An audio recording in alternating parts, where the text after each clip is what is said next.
Hey everyone, Pradeep here from Pradeep Tech TGT and welcome to another iOS update video. Yesterday, just after the event, Apple released iOS 14.5 release candidate or Golden Master as it was called earlier.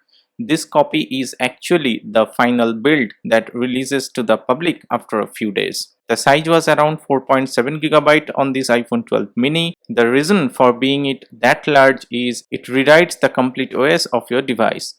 The build number is 18E199. It has been released to both developers and public beta testers. Now, as I always mentioned, if you are on a public beta and you want to go to the public release, from now on, this is your chance to do that. That means if you were testing beta and don't want to do that anymore, this RC release is your chance to change from a beta tester to a normal public release user. For that, what you have to do after installing this release candidate, go to the settings, then general, and then scroll down to the profile, then into the configuration profile option, remove the iOS 14 beta profile. Restart your device and it's done.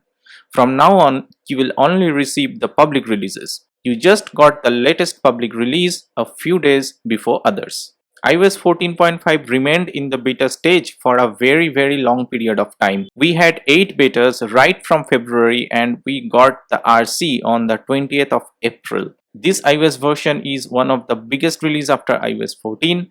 As you can see here, it says iOS 14.5 includes the option to unlock iPhone with Apple Watch while wearing a face mask, adds supports to AirTag, and introduces separate skin tone variation for emoji with couples. Siri adds more diverse voice options, and app tracking transparency lets you control which apps are allowed to track your activity across the other companies' apps and websites. I have covered the different beta releases on separate videos in this channel. Do check those out if you haven't already.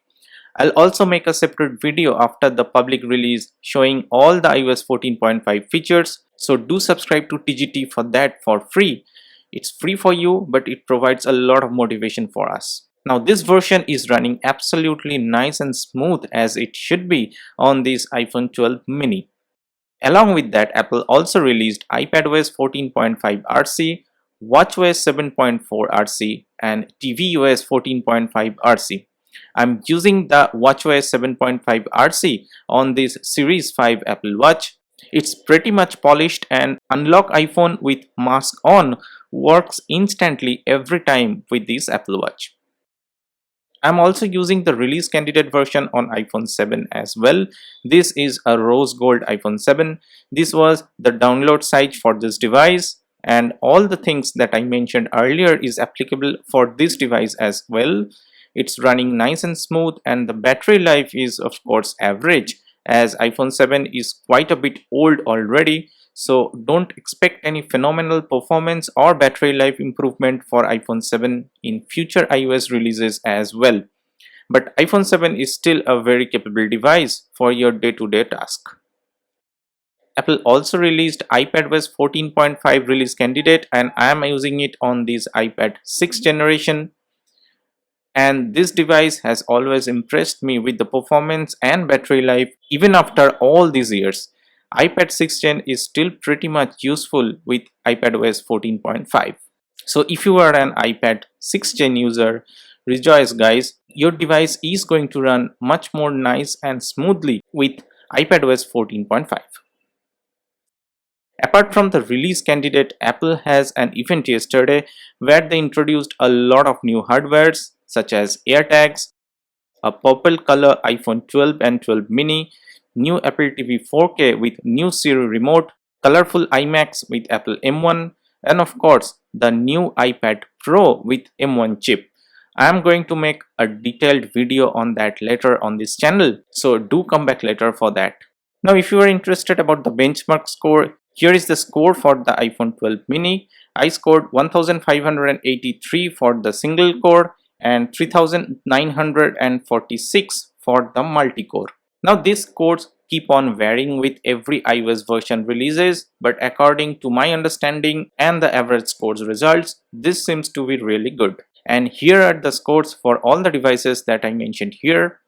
iPad 6 Gen, iPhone 7 and iPhone 12 mini. So this is my experience with iOS 14.5 release candidate so far. Should you update? The answer is, if you are on a iOS beta, absolutely yes. This is very much the final copy of iOS 14.5. So go ahead and update. If you are on a public release, I would suggest don't jump now. Your wait is about to be over pretty soon. We are expecting iOS 14.5 to release to the public early next week. Thanks a lot for watching. Do hit the like button and don't forget to subscribe to TGT. I'll see you in my next one. Peace.